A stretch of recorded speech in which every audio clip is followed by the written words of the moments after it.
तो मतलब देखिए कि हंसते रहते हो गमो रंज भुलाने के लिए,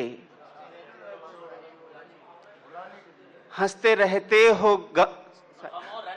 हंसते रहते हो गमो रंज छुपाने के लिए, तुम भी क्या खूब पहेली हो जमाने के लिए। वाह वाह वाह।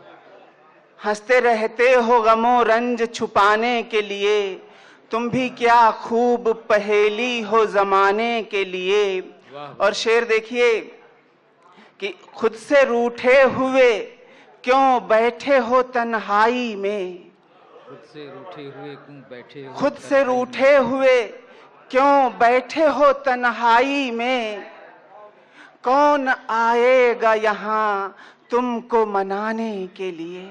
वाह वाह वाह। कौन आएगा यहाँ तुमको मनाने के लिए। वाह वाह वाह। शेर देखिए कि गम भुलाने की कोई और ही अब राह करें, वाह।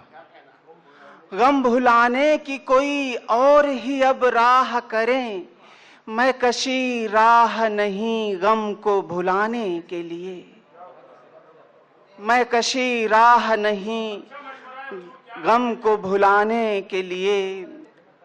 और थोड़ा सा तवज्जो देंगे प्लीज, थोड़ा सा। गम भुलाने की कोई और ही अब राह करें, मैं कशी राह नहीं गम को भुलाने के लिए।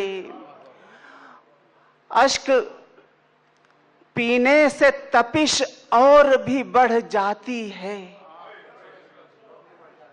अश्क पीने से तपिश और भी बढ़ जाती है, बहने दो अश्क ये होते हैं बहाने के लिए। आहा आहा वाह वाह। बहने दो अश्क ये होते हैं बहाने के लिए। और आखिरी शेर देखिए